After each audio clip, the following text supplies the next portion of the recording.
Hello everyone, मैं हरप्रीत आज आपके लिए लेकर आया हूँ ये स्पेशल गाइडेंस लेक्चर है। जो बच्चे एफसीआई की प्रिपरेशन कर रहे थे उनके मन के अंदर डाउट था। एक नोटिफिकेशन हाल ही में 17 तारीख को वायरल हुआ था मिनिस्ट्री की तरफ से, उसके बारे में भी आज हम चर्चा करेंगे। और जो बच्चे प्रिपरेशन सीरियसली कर रहे हैं उनके लिए एक बेस्ट स्ट्रेटजी भी हम बताएंगे, ठीक है। और मतलब जो भी आपके आज के डाउट होंगे, जैसे मुझे बहुत सारे पर्सनल मैसेजेस और कमेंट के ज़रिए पूछा गया कि ये मतलब वैकेंसीज रिड्यूस हो जाएंगी, एग्ज़ाम कब होगा, मतलब क्या डेट होगी एग्ज़ामिनेशन की। आज की इस वीडियो में हम सारे डाउट ऐसे ही क्लियर भी करेंगे और उसके बाद हम लेक्चर की ओर बढ़ेंगे। जो आज का लेक्चर होगा वो स्टैटिक जीके का नोबेल प्राइज़ का होगा, जिसको लगाना होगा वो लगा लेगा, ठीक है। सबसे पहले हम बात करते हैं इस डाउट की, जो क्या वैकेंसी रिड्यूस हो जाएंगी। देखो जी, ये जो नोटिफिकेशन वायरल हुआ था, वैसे तो मुझे ओरिजिनल साइट पर इनकी एफसीआई की जो ऑफिशियल साइट है उसके ऊपर ये वाला नोटिफिकेशन नहीं अवेलेबल, बट हाँ बच्चे कह रहे हैं कि ये मिनिस्ट्री की तरफ से आया हुआ नोटिफिकेशन है, तो वो एफसीआई के भी अंडर, मतलब एफसीआई की साइट के अंदर भी जल्द ही ये अपलोड किया जाएगा। इसके अंडर क्या है कि जो उन्होंने डायरेक्ट रिक्रूटमेंट रखी हुई है 25% कर दी है ना, मतलब हो जाएंगी। इस अमेंडमेंट में यही लिखा गया है। बट आप देखो बच्चों, ये क्यों लिखा गया है? ये लिखा था कोरोना केसेस में जो मतलब पेपर वगैरह होने की ज़्यादा संभावना नहीं थी, इसलिए ये लिखा गया था, इसलिए ये अमेंडमेंट उनको करनी पड़ी।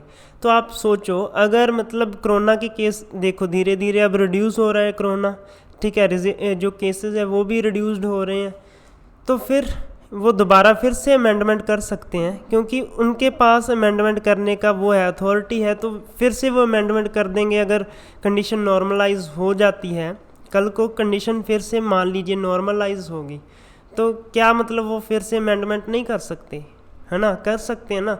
इसलिए आप अपने मन के अंदर ये डाउट मत रखिए कि मतलब वैकेंसीज आएंगी नहीं। एग्ज़ाम होगा, पक्का एग्ज़ाम होगा, ठीक है, एग्ज़ाम पक्का होगा, वैकेंसीज पक्का आएंगी, ठीक है। जो मतलब आपको नोटिफिकेशन उन्होंने दे दिया, शायद वो मतलब नहीं ना करे तो ना ही करे, ठीक है।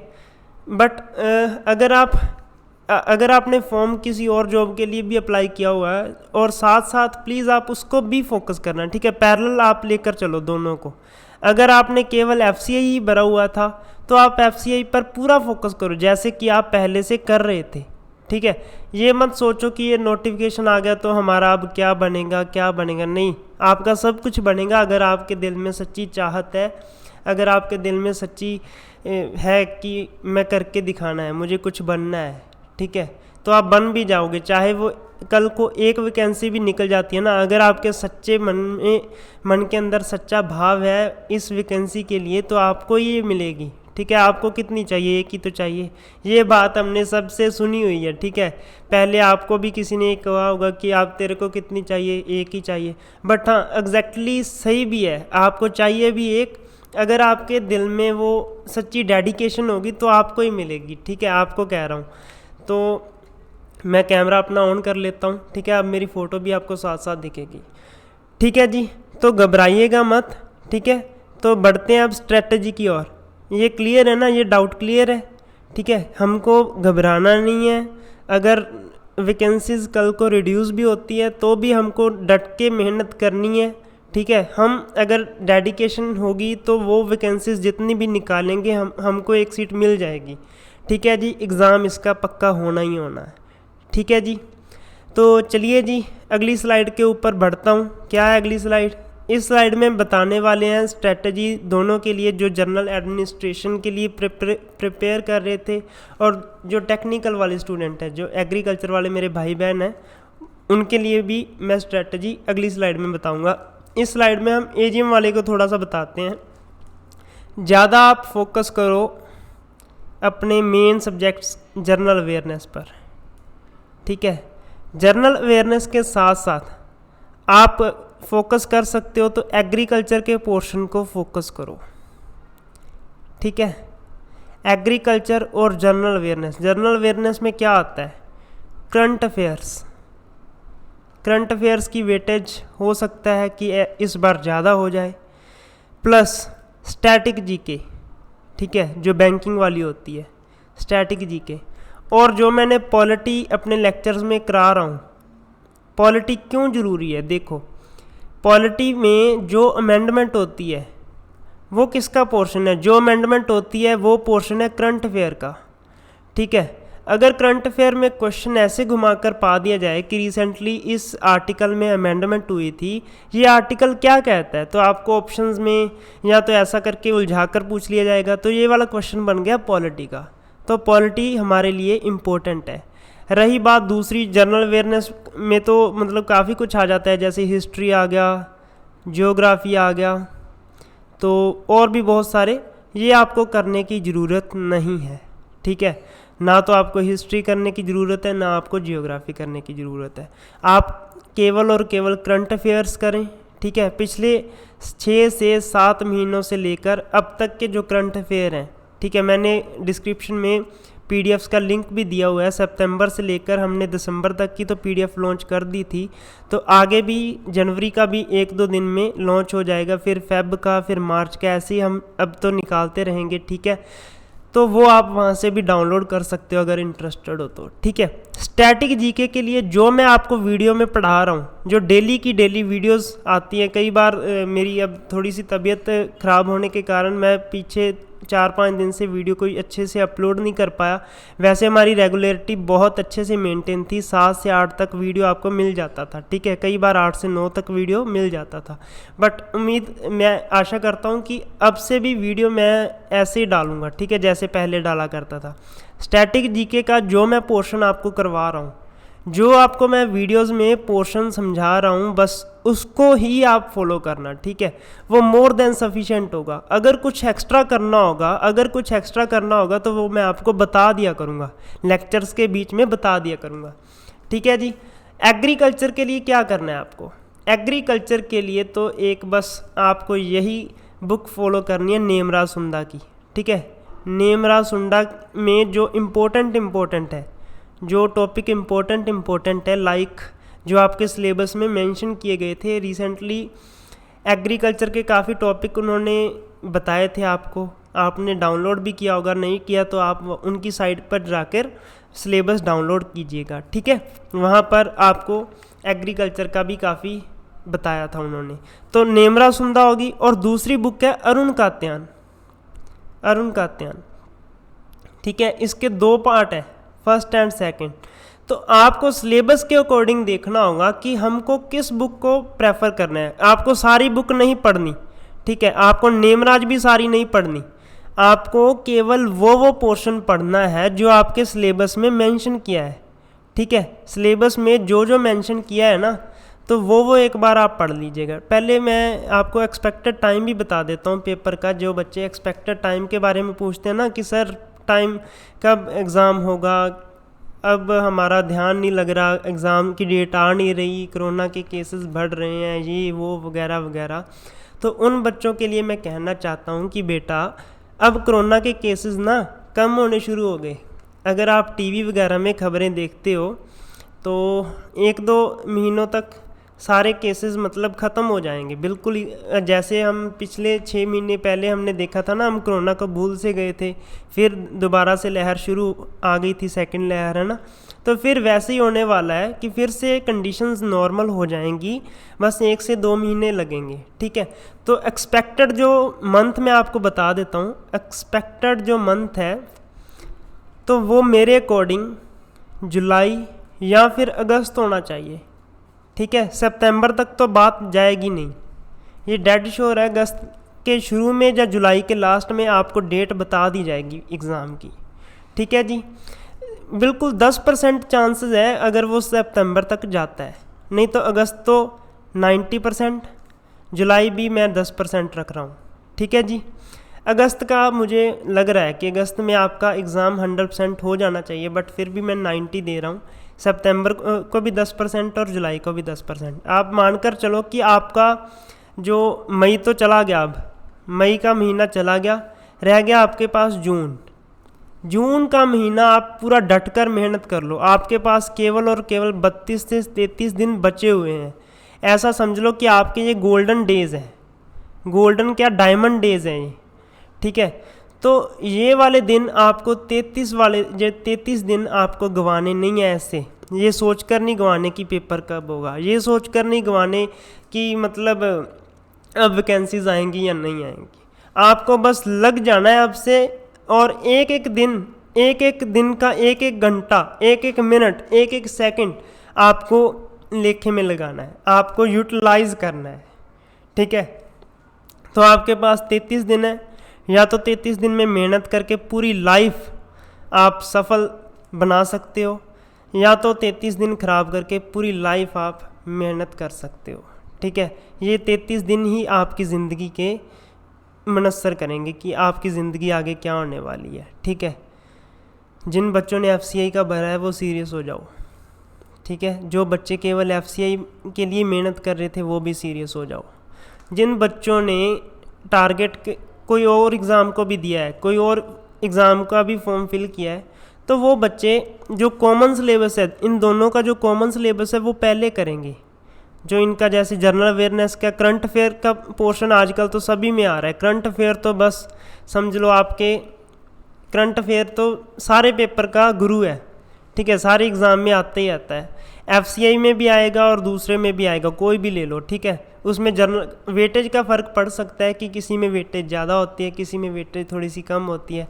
तो आपको करंट अफेयर को फोकस करना है अच्छे से, ठीक है। करंट अफेयर हो गया तो और स्टैटिक जीके, ठीक है। ये दोनों चीज़ों पर आपको अच्छे से फोकस करना है, ठीक है। पहले ये वाला कर लो। अब मैं बात करता हूँ सिलेबस की, जो मैं अब AGM वाले में फिर से वापस लौटता हूँ, ठीक है।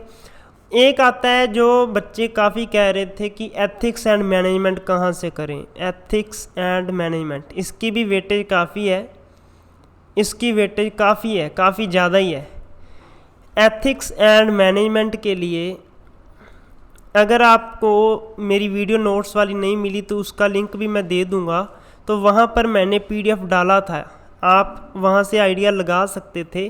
बट अगर आप चाहते हो कि मैं ही आपको एथिक्स एंड मैनेजमेंट पढ़ाऊँ, ठीक है, एथिक्स एंड मैनेजमेंट अगर मैं ही आपको पढ़ाऊँ तो वो आप नीचे कमेंट कर सकते हो। मैं कोशिश करूँगा कि मैं बहुत जल्द मटेरियल लेकर आऊँ, और भी लेकर आऊँ, ठीक है। कमेंट कर देना अगर आपको चाहिए, नहीं तो अब तक तो आपने प्रबंध कर ही लिया होगा, वो भी आप बता देना कि एथिक्स एंड मैनेजमेंट की ज़रूरत है या नहीं है, ठीक है, ज़रूर बताना ये वाला। तो इसकी वेटेज काफ़ी है, ये भी आप अगर आपके पास अच्छा सोर्स है तो वेल एंड गुड, अगर आपके पास नहीं है तो आप बता देना, ठीक है। अगर है तो भी बता देना कि आपके पास मटेरियल है, ठीक है, मटेरियल की ज़रूरत नहीं है, बस गाइडेंस की ज़रूरत है, वो भी बता देना, ठीक है जी। आपको फोकस करना है general awareness, agriculture and ethics and management, ये तीनों सब्जेक्ट ही आपको पार लगाएंगे, ठीक है जी। तो ये थी AGM की स्ट्रेटजी, ठीक है। और जब ये आपके कंप्लीट हो जाएं, एक बार सिलेबस की लाइनें कंप्लीट हो जाएं, ठीक है, अगर आपको छूटता है कोई, मान लो ये वाली लाइन आपकी छूट रही है, सपोज करो आपको ये वाली लाइन मिल नहीं रही, सिलेबस वाली लाइन आपने बहुत ढूंढी, आपने इंटरनेट पर भी देखा कि ये वाली लाइन के नोट्स नहीं मिल रहे, उसको एक बार छोड़ दो, बाकी को रिवाइज़ करना शुरू कर दो, टाइम मत वेस्ट करना, ठीक है। पहले लर्निंग फिर रिवीजन, ये दोनों साथ साथ आपको करने हैं, लर्निंग प्लस रिवीजन। जो आप डे में करते हो, जो आप दिन भर करते हो, उसको शाम के टाइम रिवाइज करो कि आज के दिन मैंने ये किया, उसको मैं रिवीजन में ले लेता हूँ, ठीक है। ये दोनों बच्चों के लिए, चाहे वो टेक्निकल का स्टूडेंट है, चाहे वो AGM का स्टूडेंट है, ठीक है जी। अब बात करता हूँ हमारे टेक्निकल वाले भाई साहब के लिए, ठीक है, जो मेरे भाई बहन एग्रीकल्चर वाले हैं, जिन्होंने टेक्निकल के लिए अप्लाई किया हुआ है, उनके लिए स्ट्रेटजी क्या होनी चाहिए। तो देखो जी, आप में से बहुत सारे बच्चों ने बहुत सारा सिलेबस है वो कंप्लीट कर चुके होंगे, ठीक है, मुझे पता है। आपका जो वेटेज होता है टेक्निकल का जो वेटेज है उसमें एग्रीकल्चर है, उसमें बायो वगैरह है, काफ़ी कुछ बायोटेक्नोलॉजी वगैरह है ना। तो आपको एग्रीकल्चर, बायोटेक्नोलॉजी और भी जो 2-3 थे, केमिस्ट्री हो गया, एथिक्स एंड मैनेजमेंट हो गया, तो एक दो और थे ना, जो भी थे एग्रीकल्चर, बट जो जो आपको पहले इजी लग रहा है, जो जो आपको पहले इजी लग रहा है उसको आप कंप्लीट कर दो, ठीक है। जो बचता है उसको आप लास्ट में करना।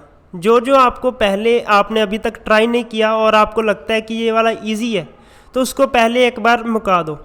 साथ साथ आपको जनरल अवेयरनेस, क्योंकि बहुत सारे जो बच्चे हैं ना, बहुत सारे एग्रीकल्चर वाले बच्चे, वो वहाँ से ही मार खाएंगे, ठीक है। आपको पॉजिटिव पॉइंट बताता हूँ आपके लिए, केवल आप जो वीडियोस देख रहे हो, ये वाली वीडियो देख रहे हैं, तो आपको मैं एक सजेशन देता हूँ, आप करंट अफेयर पर भी फोकस करना, ठीक है। करंट अफेयर्स पर भी फोकस करना और साथ साथ स्टैटिक जीके को भी मेंटेन करना, कैसे ना कैसे करके इन दोनों को फोकस करना। ये आपकी मेरिट बना सकती है, ठीक है। वेटेज है इसकी भी, ये आपकी मेरिट में चांसेस बढ़ा सकती है। क्यों? क्योंकि एग्रीकल्चर सारे करेंगे, टोटली सारे टेक्निकल वाले करेंगे, एक एक लाइन करेंगे। बायोटेक वाले भी बहुत होंगे, केमिस्ट्री भी, चलो केमिस्ट्री भी आप कर लेना, ठीक है। जनरल अवेयरनेस, केमिस्ट्री, एग्रीकल्चर तो आपको करनी ही करनी है, बायोटेक भी आपको करनी ही करनी है, और भी जो थे ना पैथोलॉजी वगैरह जो सब्जेक्ट आपको दिए थे वो तो आप करोगे ही करोगे। साथ में जो एक्स्ट्रा सब्जेक्ट है जिनको कोई नहीं छेड़ेगा, मतलब जिनको सोचेगा कि यार इतना है, ये तो इतना सारा है, मैं कैसे करूँगा या मैं कैसे करूँगी, है ना, आपको पता क्या करना है, उस सब्जेक्ट को भी शाम के टाइम घंटा घंटा दे दिया करो, ठीक है।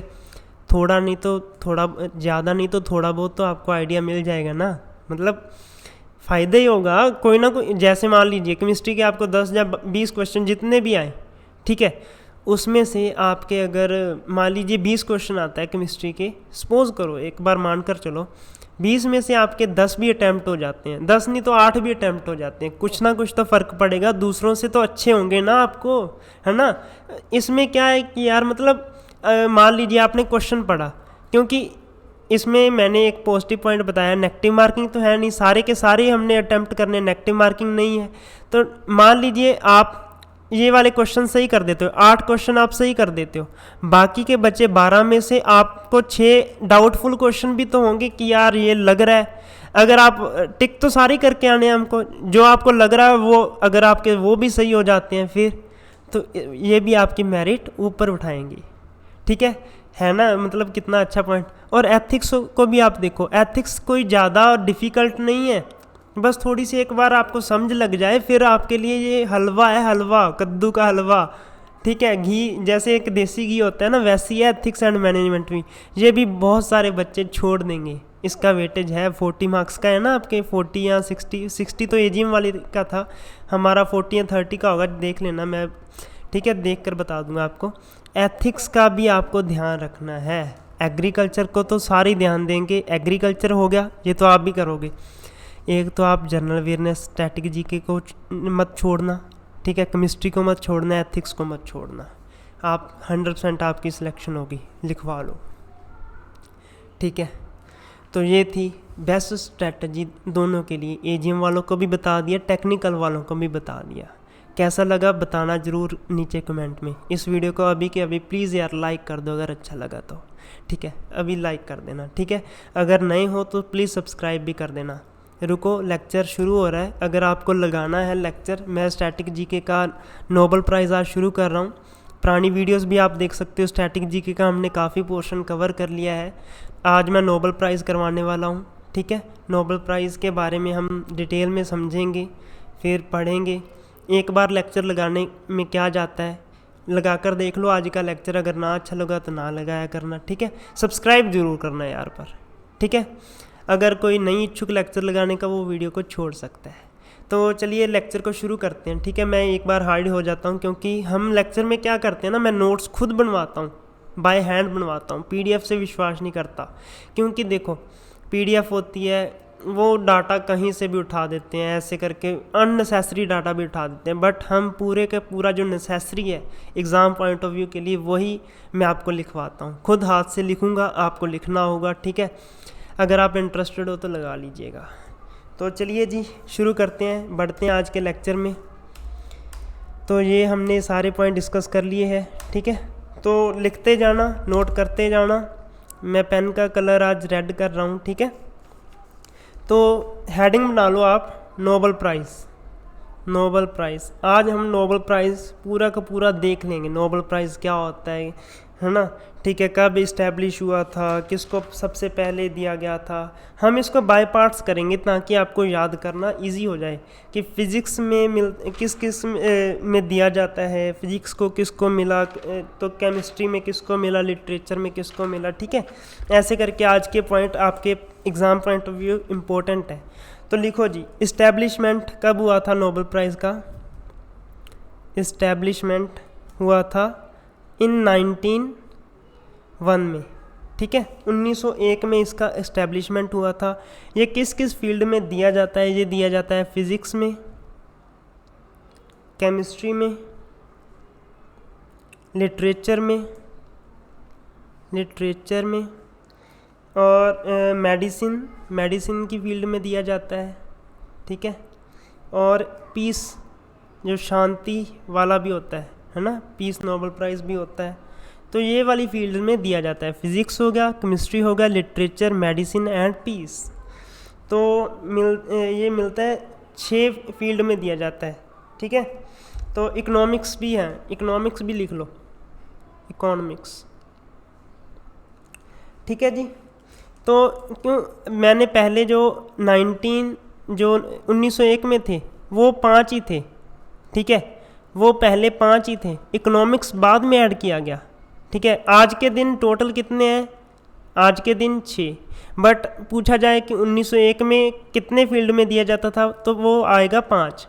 ठीक है जी, इकोनॉमिक्स कब ऐड किया गया? इकोनॉमिक्स आप देख लो, the Nobel prize for economics established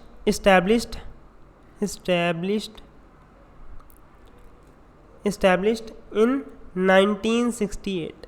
ठीक है, 1968 में इसको शामिल किया गया था, किसको? इकोनॉमिक्स को। ठीक है जी, तो बढ़ता हूँ, लिखो जी, these awards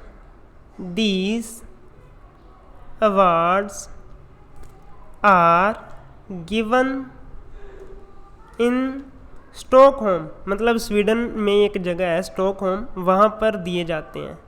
ठीक है, स्टॉकहोम, STOCKHOLM। तो ये कहाँ है? स्टॉकहोम, स्वीडन में। ठीक है जी, स्वीडन में है। बट जो नोबेल पीस प्राइज़ होता है, नोबेल पीस प्राइज़ जो पीस की फील्ड में होता है ना, Nobel peace prize, but Nobel peace prize वो कहाँ दिया जाता है? वो दिया जाता है जी ओस्लो में। ओस्लो कहाँ है? नॉर्वे में। ओस्लो, नॉर्वे में। ठीक है जी, जो दूसरे हैं फिज़िक्स हो गया, केमिस्ट्री हो गया, लिटरेचर हो गया, मेडिसिन और इकोनॉमिक्स, ये दिए जाते हैं स्टॉकहोम में। ठीक है, स्वीडन में। तो नोबेल प्राइज़ जो पीस प्राइज़ है, नोबेल पीस प्राइज़, वो दिया जाता है ओस्लो में। ओस्लो कहाँ है? नॉर्वे में।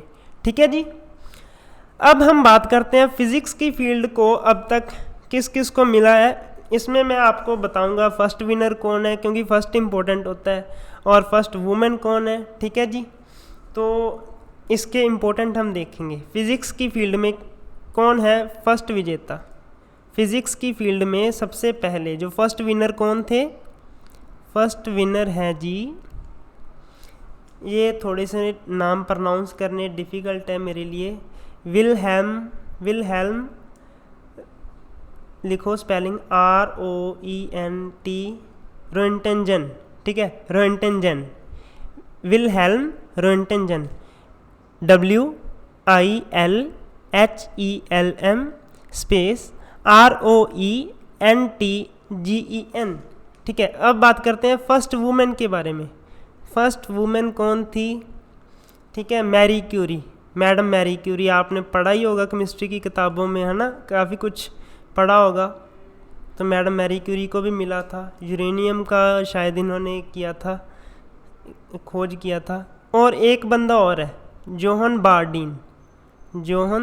बार्डीन।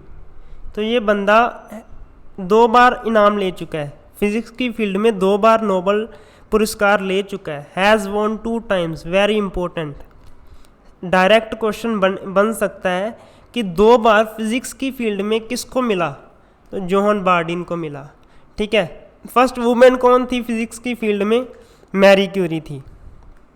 ठीक है जी, अब बात करते हैं केमिस्ट्री की फील्ड में। केमिस्ट्री की फील्ड में कौन विजेता थे, तो वो भी मैं आपको बता देता हूँ। तो फर्स्ट विनर थे, फर्स्ट विनर लिखिए जी आप, जैकोबस हेनरिकस, जैकोबस हेनरिकस। ठीक है, जैकोबस हेनरिकस। तो फर्स्ट वुमेन कौन थी, 1 मिनट बच्चों मैं चेक कर लूँ वीडियो चल रहा है या नहीं, सिर्फ 1 minute. Yes, video is going on, 25 minute तक हो चुका। फर्स्ट वुमेन, 1 मिनट मैं कलर चेंज कर लेता हूँ। फर्स्ट वुमेन कौन थे, तो ये भी मैडम मैरी क्यूरी ही है। केमिस्ट्री की फील्ड में और फिज़िक्स की फील्ड में अगर क्वेश्चन आ गया कि फ़िज़िक्स की फील्ड में फर्स्ट वुमेन कौन थी, वो भी मैडम मैरी क्यूरी। केमिस्ट्री की फील्ड में फर्स्ट वुमेन, तो वो भी मैरी क्यूरी। अगर क्वेश्चन आ गया कि ऐसी वुमेन जिसको केमिस्ट्री की फील्ड में भी मिला हो और फिज़िक्स की फील्ड में भी मिला हो, तो वो भी मैडम मैरी क्यूरी ही उसका आंसर आएगा। तो इसमें एक और बंदा है एफ सेंगर, एफ सेंगर। तो इसको भी 2 बार केमिस्ट्री की फील्ड में मिल चुका है, हैज़ वॉन 2 टाइम्स। ठीक है, तो मैडम मैरी क्यूरी को एक मिला है अलग अलग में, केमिस्ट्री में अलग और फिज़िक्स में अलग। ठीक है, एफ सेंगर को 2 बार केमिस्ट्री में मिला है, जैसे कि हमने पीछे देखा था जोहन बार्डीन को फिज़िक्स की फील्ड में 2 बार मिला था। ठीक है जी, अब बात करते हैं लिटरेचर की फील्ड में। लिटरेचर, ठीक है, लिटरेचर की फील्ड में किसको मिला था अवार्ड, वो भी मैं आपको बता देता हूँ। फर्स्ट वुमेन कौन थे लिटरेचर की फील्ड में, फर्स्ट वुमेन, फर्स्ट विनर लिखते हैं पहले, सबसे पहले वुमेन नहीं, सबसे पहले फर्स्ट विनर लिखते हैं। तो ये थे स्यूली प्रूडहोम। ठीक है, PRUDHOMME। तो फर्स्ट वुमेन कौन थी, फर्स्ट वुमेन ये थे सेल्मा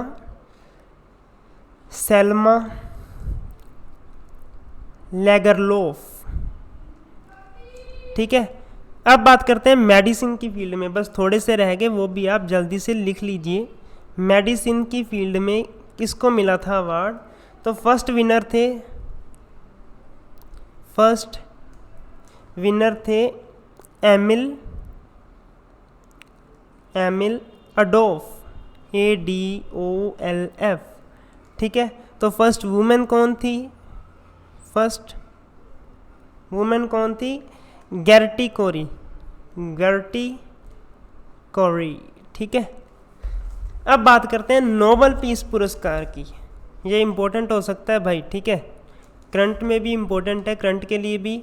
ठीक है, वो ऐसे भी पूछ सकता है कि हाल ही में इसको मिला कि, तो हाल ही में इसको मिला, तो ये वाला जो पुरस्कार है वो उसका फर्स्ट विनर का नाम बताओ, ऐसे करके भी आपको पूछ सकता है। ठीक है, तो हर जो पॉइंट है वीडियोस का, हर पॉइंट के पीछे ना पीछे कोई राज छुपा हुआ है, और हर वीडियो के पॉइंट्स पेपर के पॉइंट ऑफ व्यू के लिए इम्पोर्टेंट भी हैं। तो फर्स्ट विनर कौन थे पीस पुरस्कार के, फर्स्ट विनर तो ये थे फ्रेडरिक पैसी एंड हेनरी डोनंत। ठीक है, तो फर्स्ट वुमेन कौन थी, तो फर्स्ट वुमेन थी, वुमेन लिख लो या वुमेन, बेर्था सुटनर। ठीक है, अब बात करते हैं लास्ट इकोनॉमिक्स की फील्ड में। ठीक है, इकोनॉमिक्स की फील्ड में काउंट कर लेते हैं, हो गया हमारे 6 ना, केमिस्ट्री हाँ 3 4 5 और 6वां अब मैं लिखवा रहा हूँ इकोनॉमिक्स।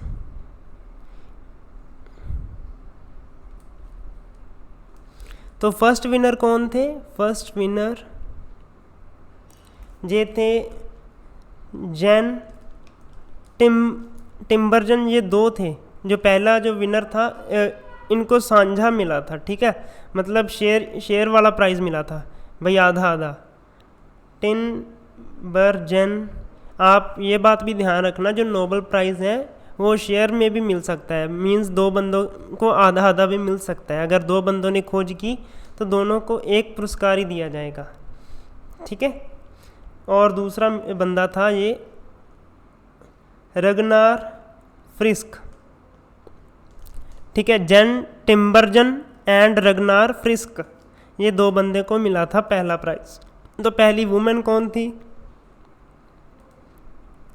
तो ये थी एलिनोर ओस्ट्रोम, ठीक है जी। अब मैं बात करता हूँ थोड़ा सा इम्पोर्टेंट इसमें ही, जो लाइनस पॉलिंग है, Linus Pauling PAULING, Linus Pauling, ये भी बंदा 2 बार जीत चुका है, हैज़ वॉन 2 टाइम्स। तो क्या क्या इसको मिले? केमिस्ट्री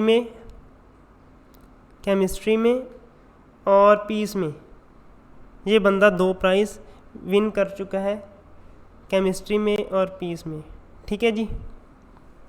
केमिस्ट्री में भी 2 बार, पीस में भी 2 बार, ठीक है। अब बात करते हैं maximum number of times. Maximum number of times ये कमेटी को मिले थे, मैक्सिमम नंबर ऑफ टाइम्स। तो कमेटी का नाम है ICRC। इस कमेटी को सबसे ज़्यादा मिले हुए हैं प्राइज़। तो कितनी बार मिले हैं? इसको 3 बार मिले हैं। तो ये भी लिख लीजिए, पीस की फील्ड में मिले हैं, ठीक है। इसका पूरा नाम है इंटरनेशनल कमेटी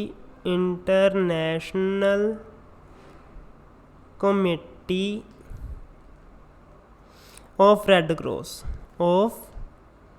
क्रॉस, ठीक है जी। इसको 3 बार मिला है, किसकी फील्ड में? पीस की फील्ड में, ठीक है। तो यंगेस्ट विनर का नाम क्या है? यंगेस्ट विनर,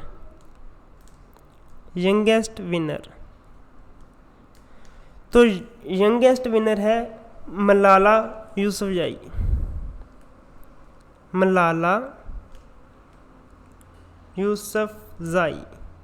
तो मलाला यूसुफजई ये मतलब USA से रिलेटेड है, आप नेट पर सर्च करना, बहुत इम्पोर्टेंट है अकॉर्डिंग टू करंट अफेयर्स, ठीक है।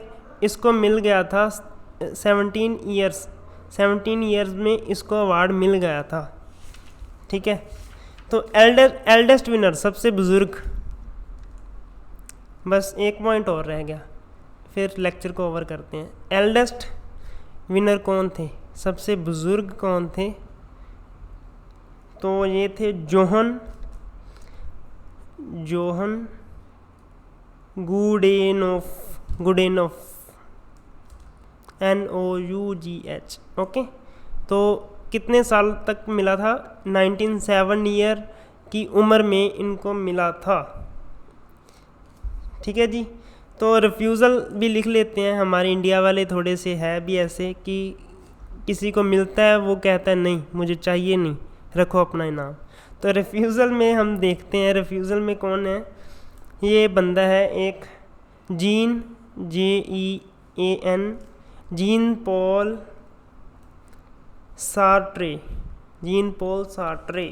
तो लिटरेचर की फील्ड में इसको अवार्ड दिया गया था, बट इसने रिफ्यूज़ करता कि मुझे नहीं चाहिए, रखो अपना अवार्ड। और दूसरा बंदा था ली डकथो,